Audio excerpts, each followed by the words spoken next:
Okay, for example 2, same directions. Determine if it's an identity. If it is, verify it. If it's not, find it out. So basically it's the same kind of question. So again, if I'm going to do this, I'm going to say y1 equals, and parentheses, sine of x in parentheses plus cosine of x in parentheses squared. And y2 is going to be entered in my calculator as 2 sine of x cosine of x plus 1. And do put all the necessary parentheses in your writing. So anytime you hit the sine or cosine button, it automatically puts that beginning parentheses.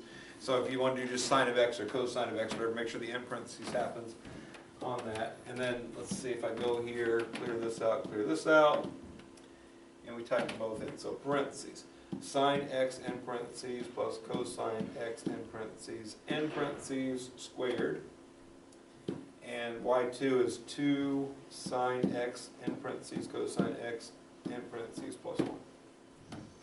As far as window is concerned, again, if it's sine and cosine, negative 10 to 10, positive 2 to negative 2, that's pretty good usually. If the graph goes off the screen, then you can maybe change it.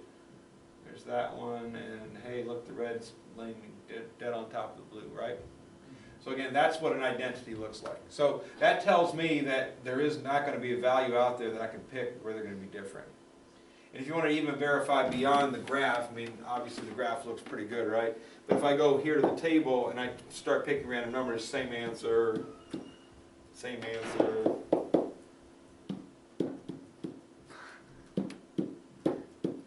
pick weird stuff like that, and there's same answer. I mean, if you can't just randomly just throw numbers in there and find one after a while, it's probably an identity. So once you establish that it is an identity, what we need to do is we need to go from one to the other. So that's the verification process.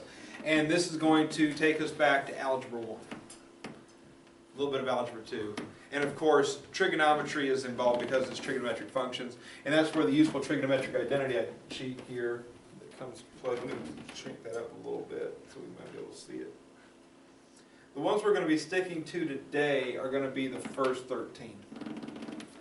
All right. Tangent, cotangent, secant, cosecant in terms of sine and cosine. All right. And then the Pythagorean identities. The Pythagorean identities are all based on this initial identity, that sine squared plus cosine squared at the same angle is always equal to 1. That's a truth. That's just a fact. Everything else is just some algebra based off of that. If you move the cosine to the right, it becomes negative. Move the sine squared to the right, it becomes negative. Okay. If you divide everything by cosine squared, sine squared over cosine squared is tangent squared. Cosine squared over itself is 1. 1 over cosine squared is secant squared. And then you modify that. Let's see. Move the tangent squared over, or move the 1 over. And you get those. And then if you divide everything by sine squared, you get all these. So basically, everything's based off of this one. So if you remember this one, you should be able to make any one of them. All right. The main idea for this sheet, though, is you don't have to memorize this sheet. You need to become familiar with this sheet. Start recognizing specific things that equal something else, so that when they pop up on your paper, like, oh, that equals something else, and we find it on the sheet. That'll be fine. If you do go to the extent of having this sheet somewhat memorized, though, it'll speed up the process. You just know things. And that's the main thing I want you to get out of this section, is that you know things that are true. Because when we get to calculus, you get some pretty ugly expressions that if you have the ability to change into something else, you might make them prettier. Okay? So we're not going to be verifying identities for the rest of our life, but the verification process helps us see some connections there between different things. So I would start off with one that looks like I can do more stuff to it. Okay, so you start off with one side or the other. I'm going to start off with this side, because this side looks pretty well simplified, right? This isn't squared, so that's not simplified. All right. So, and this is how an identity works. You start with one of the two sides, doesn't matter which one. I'm going to start with the sine squared of x. Oh, sorry, sine of x plus cosine of x. No, not squared yet. Sine of x plus cosine of x, the quantity squared. Then you perform algebra to it. Okay, so if you saw a binomial squared in algebra, we know that to square a binomial, we simply square the first object. We double the product of the two objects. And we square the second object.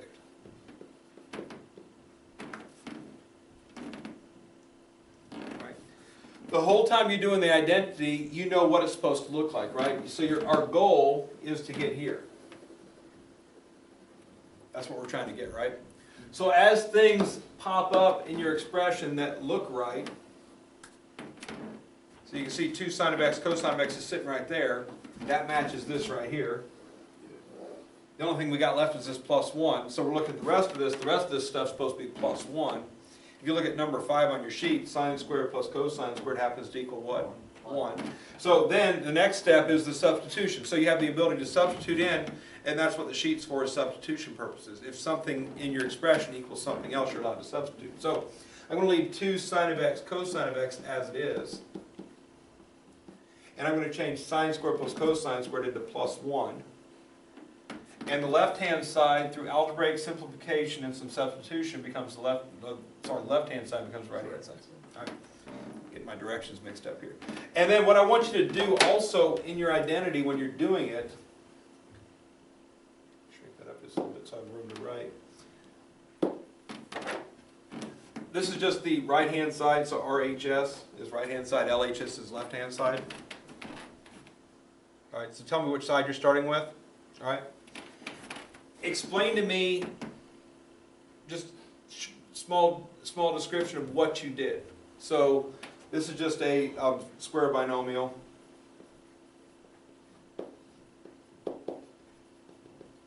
Any type of algebraic process, I factored, I added the fractions. Anytime you do any kind of algebraic simplification of any type, just describe the algebraic simplification you did. Anytime you substitute from the sheet, tell me what number it was on the sheet that you substituted. And once the other side, I'll tell you what, I want to call out the right-hand side so bad, don't I? Left-hand side, sorry.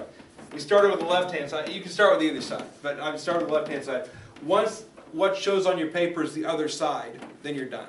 Okay, so that's the verification process. Tell me what side you're starting with and write it down. Algebraic stuff, write down what you did. Substitution from the sheet, tell me what number it was. Once the other side is showing on your paper, you're done. The answer is all that. And that is a trigonometric identity. All right. There's not one correct answer for these things. I could have started with the right-hand side, changed 1 into sine squared plus cosine squared. Notice that is a perfect square trinomial, which would have factored to sine of x plus cosine of x squared. That would have been right also. All right. The easier they are, the less ways there are to do them, but if they become more complicated, sometimes there's more and more ways to do them. So that's the thing, is just be creative, use your brain, look for patterns, look for things that are already there, so this matches that, so you kind of know where you're going with it, so try and match them up. If things already match, then try to match the rest of it.